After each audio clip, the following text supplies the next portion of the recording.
کوئی بھی معاملہ بورڈ آف گورننس کے حوالے سے بھی جاتا ہے, آپ کی جتنی اپیلیں, فار ایگزامپل میں چھوٹا سا مثال دوں, بورڈ آف گورننس فیصلہ کرتا ہے کہ ایک ایکس وائی اسٹوڈنٹ کو ہم نے ایکسپیل کرنا ہے, اس کی اپیل بھی گورنر کے پاس جاتی ہے. یہ نہیں ہے کہ گورنر کے پاس اختیار نہیں ہے. بورڈ آف گورننس کے بعد الٹیمیٹ اتھارٹی گورنر کے پاس ہے, پیٹرن ان چیف گورنر ہے. But the first step یہ is ایک لیگل بحث ضرور Tard ہے, صاحب, مگر but Tard صاحب the first step is board of governors, not the governor himself. It is the board of governors.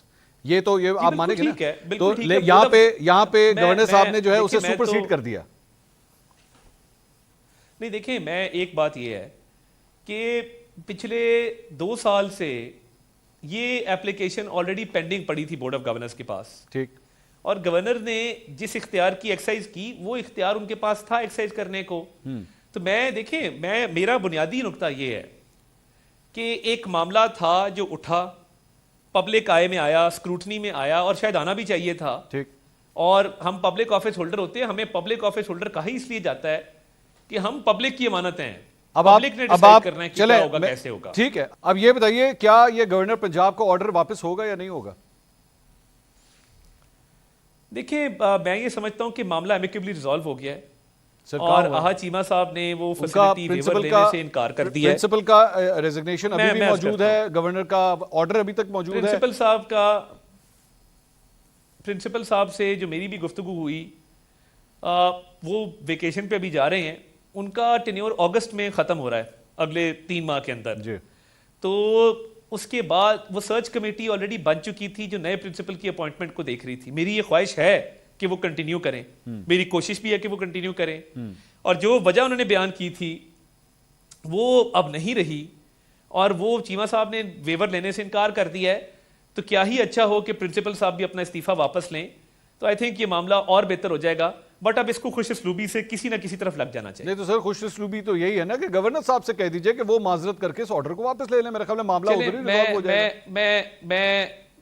میں اتنا ضرور کہوں گا کہ میں مزید بھی رابطہ اس پہ کرتے ہیں, اور اس کو کوئی دیکھتے ہیں کہ اگر مزید بہتری اس ایشو میں آ سکتی ہے اور یہ کرائسس حل ہو سکتا ہے مزید بہتر طریقے سے, تو ہو جانا چاہیے. میں آپ کے ساتھ, دیکھیے طاہر صاحب, آپ کے ساتھ بڑا ایک ریسپیکٹ کا ریلیشن شپ ہے. آپ کو یاد ہوگا جب پاکستان تحریک انصاف کی حکومت تھی, زرتاج گل صاحبہ ایک منسٹر ہوا کرتی تھی اس دور میں, اور انہوں نے اپنی بہن کے لیے نیکٹا میں ایک نوکری کے لیے ایک لیٹر لکھا تھا. آپ کو یاد ہے اپنا اثر و رسوخ استعمال کرتے ہوئے, آپ کو یاد ہے نا؟ بڑی اچھی طرح. اور اس وقت بھی ہم نے اس کو پن پوائنٹ کر کے کہا تھا کہ دس از ابیوز آف پاور, یہ آپ بیسکلی اپنی پاور کا استعمال کرتے ہوئے سب کچھ کر رہے ہیں. تو یہاں پہ برائے مہربانی آپ سے ریکویسٹ ہے کہ اگر آپ اس کو ایمکلی بھی ریزالو کرنا چاہتے ہیں تو آہد چیمہ صاحب کو صرف یہ نہیں, بلکہ آہد چیمہ صاحب نے ایکچولی اس لیٹر کے اندر تو پرنسپل کے اوپر اور الزامات لگا دیے کہ انہوں نے میرے ساتھ انڈر ہینڈ ڈیلنگ کرنے کی کوشش کی. انہوں نے یہ الزام بھی لگا دیا ہے اس لیٹر کے اندر, آپ نے پڑھ لیا ہوگا اب تک وہ لیٹر, انہوں نے یہ الزام بھی لگا دیا. میں نے لیٹر پڑھا ہے.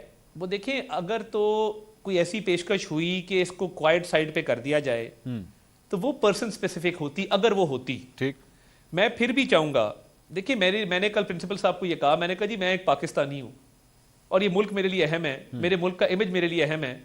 جو بھی معاملہ ہوا ہے, لیٹ بائی گونز بی بائی گونز, ہم اس کو خوش اسلوبی سے حل کر لیں. ٹھیک, اور میری کوشش یہ ابھی بھی ہے کہ اس معاملے کو نا, ہمارے اور بڑے مسائل ہیں, ہم نے معیشت کے جو مسائل ہیں ان سے نبرد آزما ہونا ہے.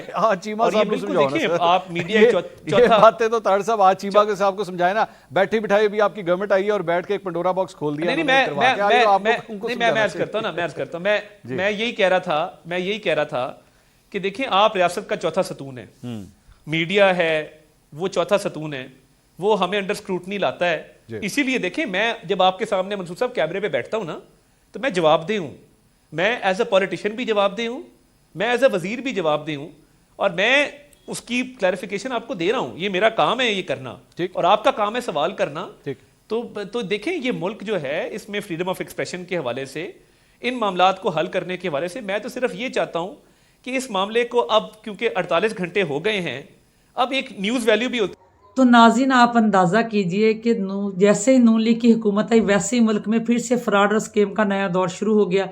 جس طرح سے ایچیسن کالج کا اسکینڈل سامنے آیا, جس طرح سے وہاں کے اسٹوڈنٹ کا حق ماننے کی کوشش کی گئی, نون لیگ نے پھر سے یہ بتا دیا کہ فراڈ اور اسکیم کے ایکسپرٹ ہیں. جیسے ہی پھر نون لیگ نے فراڈ اور اسکیم سامنے آیا, اس پہ یو ٹرن لیا اور اس پہ ان کو معافی مانگنی پڑی.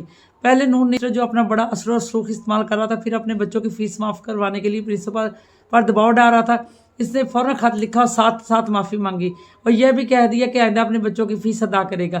ناظرین، اصل مسئلہ یہ ہے کہ نون لیگ والے کرپشن کرنا جانتے ہیں، لوگوں کی جیبوں پر ڈاکہ ڈالنا جانتے ہیں۔